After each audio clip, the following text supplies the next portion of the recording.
Hello, bienvenue pour cette nouvelle vidéo dans laquelle on va parler écriture et surtout pourquoi vous lancer, peu importe votre niveau de langue et vos pensées limitantes.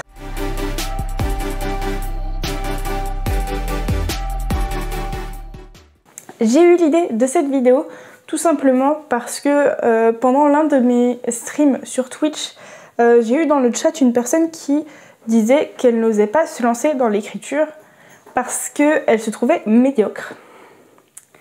Et quand je lui ai demandé pourquoi tu te penses médiocre, cette personne m'a répondu qu'elle pensait ne pas avoir un vocabulaire suffisant pour écrire.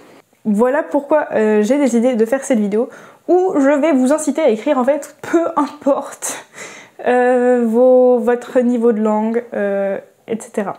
Déjà, il faut dire ce qu'il y a à dire, c'est que si vous avez envie d'écrire, lancez-vous.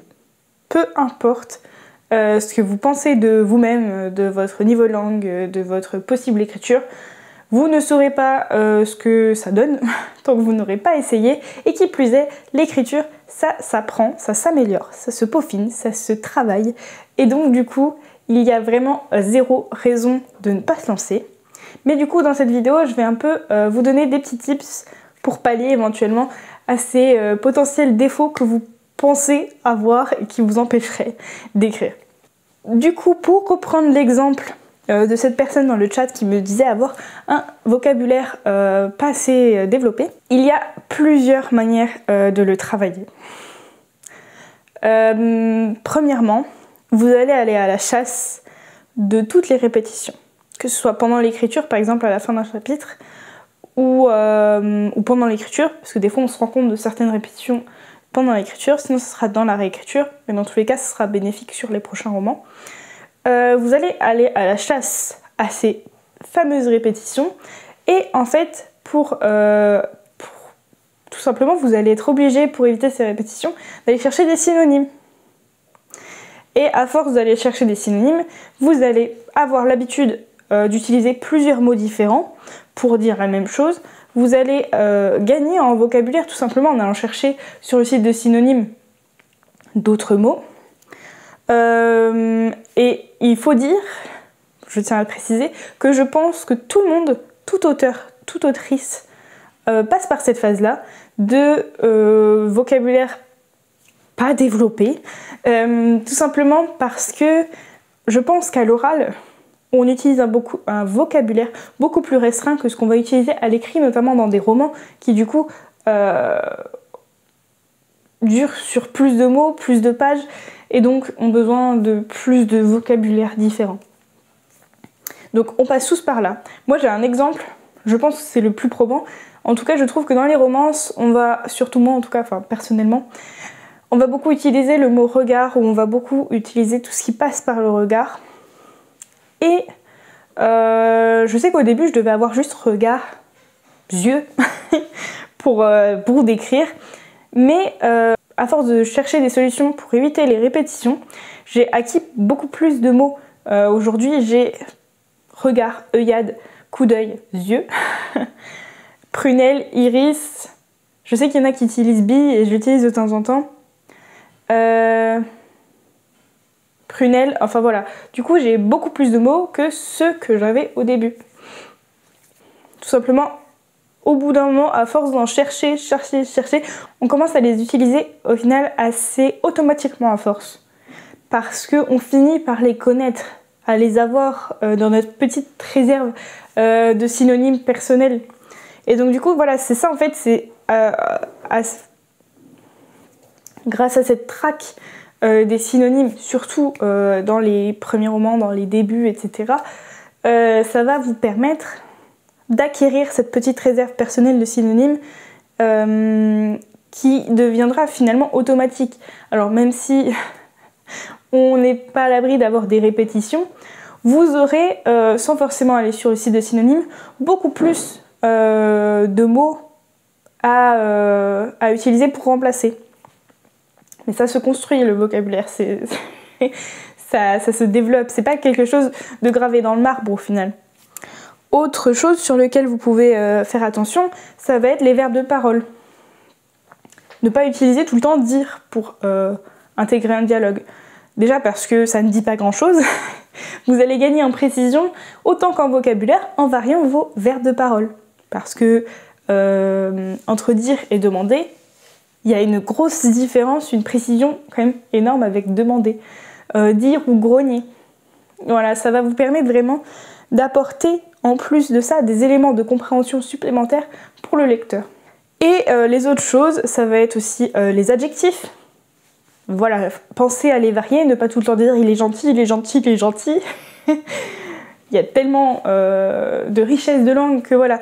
Juste, voilà, c'est avoir cette attention particulière sur des mots que vous sentez que vous utilisez fréquemment.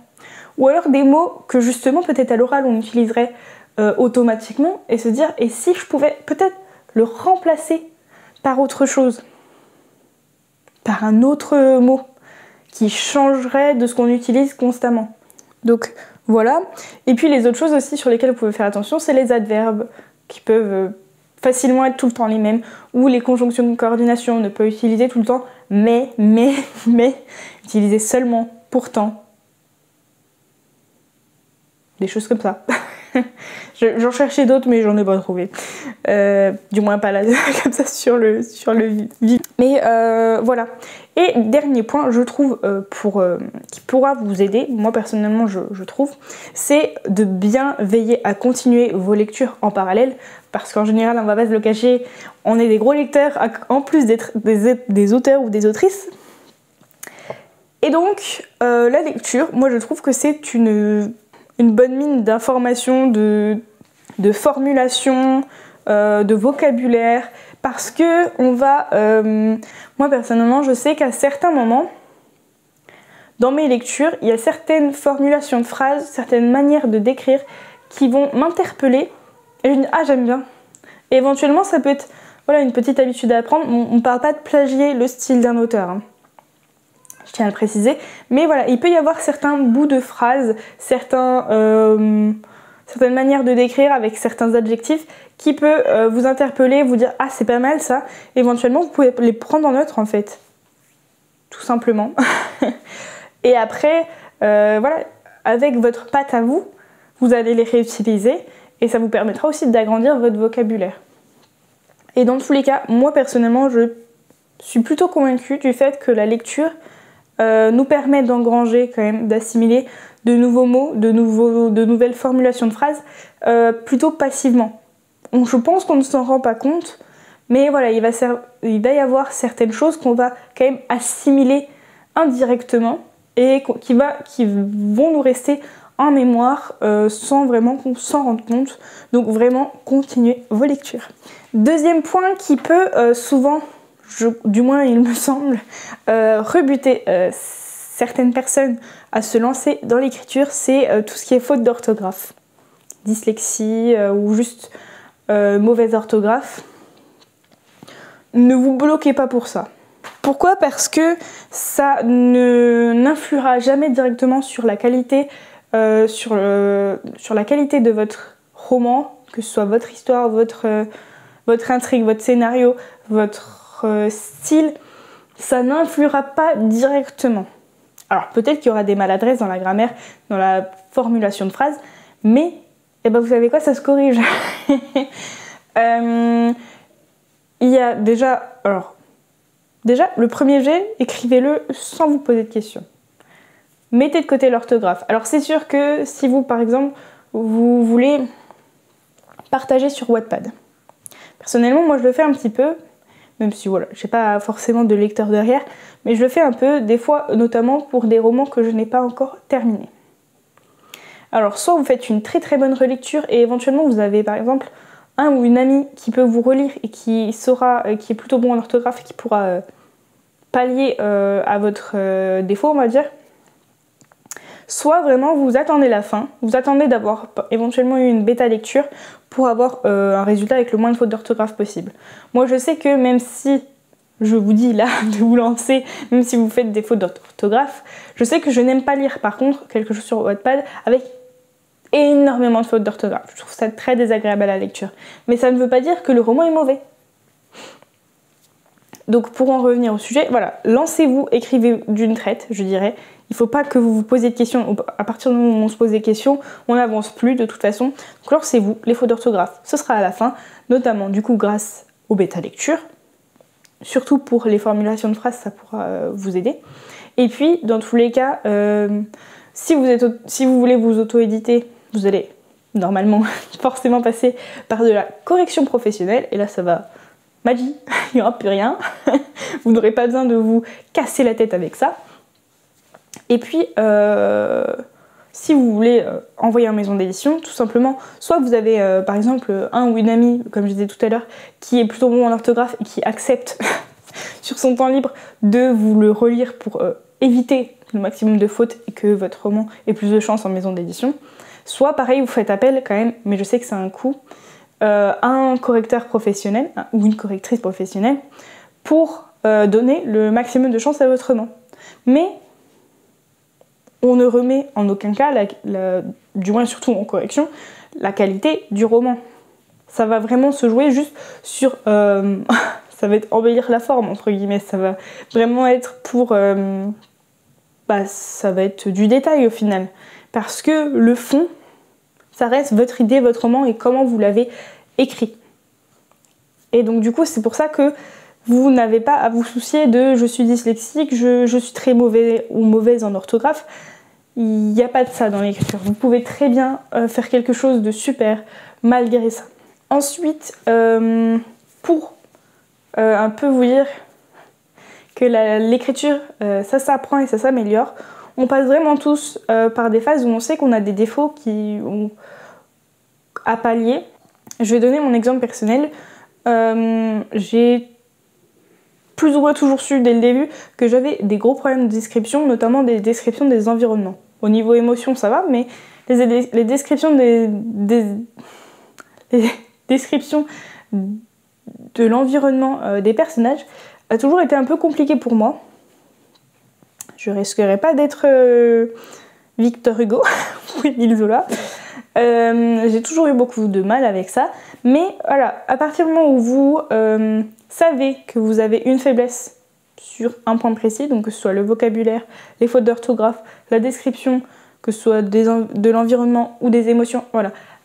Éventuellement, ce que vous pouvez faire, et justement, au lieu de vous bloquer à cause de ça, soyez-y attentifs, c'est repérer vos défauts, vos faiblesses, pour les surveiller et faire en sorte de les améliorer. Parce que si pour vous, c'est ce qui vous bloque, c'est là où vous avez possibilité d'améliorer, parce que peut-être que le reste, c'est ok. Donc moi, je sais que c'était un point sur lequel j'ai constamment, à chaque fois, essayé de m'améliorer. Ça reste encore en cours. Ça peut rester une faiblesse tout le long de notre vie ou notre carrière. Ça pourra potentiellement rester, mais si vous ne vous lancez pas en vous disant que voilà, il y a ça, il y a ce défaut, il y a cette faiblesse là, je vais pas le faire, ça sert à rien, ben c'est dommage du coup. Vous perdez sans doute une super opportunité de faire quelque chose qui vous plaît. Parce que voilà, ça s'améliore. La preuve, dans une de mes dernières bêta lectures, j'ai eu un commentaire, notamment sur une scène bien précise, un commentaire très très positif qui me disait que la description était super bien faite. Alors que quand j'écrivais au lycée, je savais moi-même en me relisant que c'était pourri mes descriptions parce qu'il n'y en avait presque pas. Donc comme quoi, voilà, c'est toujours possible de s'améliorer, notamment grâce à des bêta lectures justement où ils vont mettre l'emphase sur les endroits dans le roman où justement ce défaut ressort. Mais dans tous les cas, ça s'améliore. Vraiment, je vous promets, ça s'améliore. Donc j'ai pas en tête tous les défauts et toutes les faiblesses qui peuvent faire que quelqu'un ne se lance pas dans l'écriture. Je pense avoir dit quand même les principaux. Je sais que notamment l'orthographe rebute pas mal de personnes. Mais dans tous les cas, ne vous limitez pas à cause de ce genre d'idées un peu faussées au final, parce que ça s'arrange, parce que ça s'améliore. Moi je dis lancez-vous, tâtonnez, recherchez d'autres manières de dire les choses, cherchez à vous perfectionner et récoltez à la fin du roman ou à la fin des chapitres, vous pouvez faire appel à des alpha lecteurs ou lectrices, récoltez des avis et puis suite à ces avis, améliorez-vous encore. Et c'est comme ça va être un cycle perpétuel dans tous les cas. Surtout si vous savez que vous avez des faiblesses, voilà, vous pouvez y être attentif au moins. Certaines personnes ne sont pas forcément conscientes de leurs propres faiblesses. C'est là où est tout le bénéfice au final. Si vous savez où ça pêche, vous savez aussi où ça peut être amélioré. Et ça au final c'est plus un avantage. Du coup, voilà un petit peu pour cette vidéo. J'espère qu'elle vous sera utile. J'espère qu'elle pourra résonner en vous. N'hésitez pas à me dire si vous avez éventuellement des problématiques que vous voulez aborder justement par rapport à ça, aux pensées limitantes, au syndrome de l'imposteur, etc. Je pourrais essayer de refaire une autre vidéo dans le même genre. Mais je voulais conclure du coup sur le fait que vous ne devez pas vous limiter si vous voulez écrire. Parce que voilà, ça vous motive, c'est quelque chose qui vous intéresse, qui vous fait du bien, qui vous passionne, faites-le. Vous verrez la suite après. Que ce soit bon, que ce soit mauvais, que ce soit amélioré. Bref, vous devriez dans tous les cas écrire sans peur du jugement, du moins dans les premiers temps. Forcément, vous allez être confronté au jugement si vous souhaitez être lire. Mais ça ne devrait pas être ce qui vous restreint. Le principal, c'est vous. Cette conclusion était un poil brouillonne. Je n'arrivais pas à dire ce que je voulais dire comme je le voulais dire. Comme je voulais le dire. Mais voilà, j'espère que le message est passé. J'espère que vous m'entendez. J'espère que vous l'assimilez. Écrivez si vous en avez l'envie. Voilà pour cette vidéo. Je pense que j'ai plus ou moins fait le tour de ce que je voulais dire. Je vous rappelle que vous pouvez me laisser voilà, vos petites problématiques, les choses qui vous limitent, les choses qui vous empêchent d'avancer dans votre écriture au quotidien. J'essaierai d'en faire une petite vidéo, notamment si ça me parle. Et donc, je vous fais des bisous. Je vous dis prenez soin de vous. On se retrouve dans une prochaine vidéo. Ciao!